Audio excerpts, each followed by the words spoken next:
Good afternoon. My name is Edward Sanshin Oberholtzer. I'm the resident priest here at the Joseph Priestley Zen Sangha. We're an affiliate of Empty Moon Zen. I don't often read mysteries or crime novels or detective stories. Frankly, I don't read a great deal of fiction. This is not a good thing. Don't try it at home.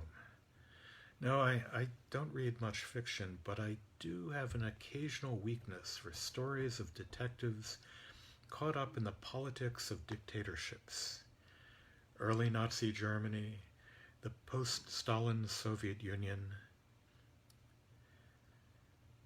and Chinese occupied Tibet. And so I read a novel called Skull Mantra by Elliot Pattison, a story of a Chinese inspector who, having stepped on the wrong toes in Beijing, is sentenced to a hard labor prison camp in Tibet. One evening, after the lights are shut off, when talking is forbidden, he sees an elderly Tibetan monk give a Dharma talk, using only the hand gestures known as Mudras. All this by the light of a butter lamp. The Dharma embodied there in enforced darkness and silence of a prison work camp. Of course, mudras are an intimate and poetic part of Tibetan Buddhism, here serving as a poignant reminder of the oppression of the Tibetan peoples. But we Zen practitioners have echoes of these, and we see it in Zazen in the universal mudra, the laying of hand in hand there on the lap with the tips of the two thumbs touching ever so lightly, the oval holding the whole of the universe, there as we sit.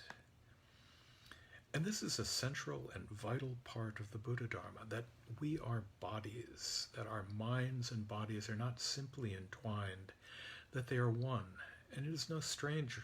It is no stranger to convey the Dharma through our bodies, through how they are held, through how they stand out, than it is to try to do so through a book or a chant or a talk. This practice of the posture is the essence of Soto Zen, after all. Our teachers know us by how we sit, how we walk, how we ring a bell. And mudras show in the statues of the Buddha. Here on the altar behind me, the statue of the Buddha stands with his right hand raised, palm out, his left hand at his side in the mudra of fearlessness, of averting fear. Other Buddhas represent medicine, teaching, meditation, and a personal favorite of mine, calling the earth to witness, seen with a hand reaching down and touching the earth. So the body itself is seen as a Buddha, becomes a representation of the Dharma, becomes the Dharma. As living beings, we are invited to manifest the Dharma ourselves. We bring the hands together, palm to palm, making the many one in Gasho. That East Asian gesture of welcome, of acknowledgement, of respect, and the head quite naturally bows. We see one another, we bow to one another.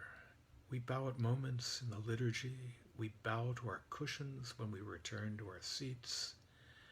We bow to the server in our ritual meals, oryoki, during seishin. We bow. And this slight bow easily turns to a prostration. We gasho, we bow the head, we fall to our knees, bend forward at the waist, lay our forearms on the floor, palms up, facing up. With our forehead on the floor, we raise our hands, lifting the Buddha's feet, bowing not to an image, though in the direction of that image, not to an altar, but in the direction of that altar. bowing not to a god, but to acknowledge the Buddha within each of us, bowing to our own awakening, 3 times, once each, for the Buddha, Dharma, and Sangha. You bow in homage to the Buddha. The Buddha bows in homage to you, as does the Dharma, as does the Sangha. And we're not alone. Christians bow, sometimes in the full prostrations, laying out fully on the floor. No half measures here. The full prostrations that you see also in Vajrayana Buddhists. The number of times followers of Tibetan Buddhism have scoffed when I have said that we do full prostrations in Zen. You call that full? They say, when pointing to the 108 full prostrations that form a natural part of their practice, to the 100,000 full prostrations that serve as an entry gate to the study of Tantra. Muslims bow as they pray 5 times a day. Zen priests lay out a zagu, a bowing cloth that keeps the Buddha's robe, the okesa, from touching the ground. Muslims bow and pray on a prayer rug, and some among the Eastern Orthodox also bow on ritual prayer rugs, keeping themselves clean as they prostrate on the ground. And we too, when we hear the bell, put on the 7-paneled robe and do 3 bows in the morning. 9 if you follow Shunryu Suzuki, who thought that 9 would do Western practitioners some good. Those bows are not an add-on, not a flourish to our seated practice.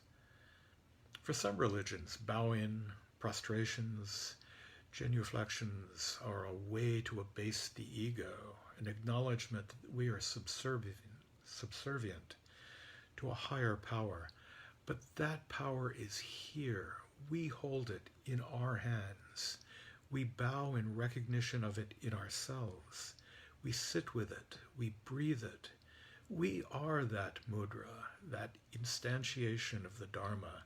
It is here as we gasho, as we kneel, as we fall forward, as we touch our heads to the floor, raising our hands up, raising the Buddha's feet up, raising up our own Buddha nature, and leaping forward into a bow. We follow Kierkegaard in that great leap of faith, falling forward in faith that we will be caught by, embraced by the Buddha, Dharma, and Sangha, knowing that we will be upheld by the 3 treasures, just as we uphold the 3 treasures. Ehe Dogen tells us that as long as there is true bowing, the Buddha way will not deteriorate. We bow as the willow bows in the wind, as bamboo bows, as it shakes and rattles, as the tall grasses in the prairie bow in waves. We bow as cats bow in the morning, as dogs bow in the evening, as birds in the trees bow, as the earth bows to the sun, which in turn bows back. We bow as we stand, as we sit, as we sleep, eat, breathe. You yourself are that bow. Walk out into the vast universe. Your breath is your gasho. Your step is your prostration. You yourself are your own mudra, calling the earth as witness.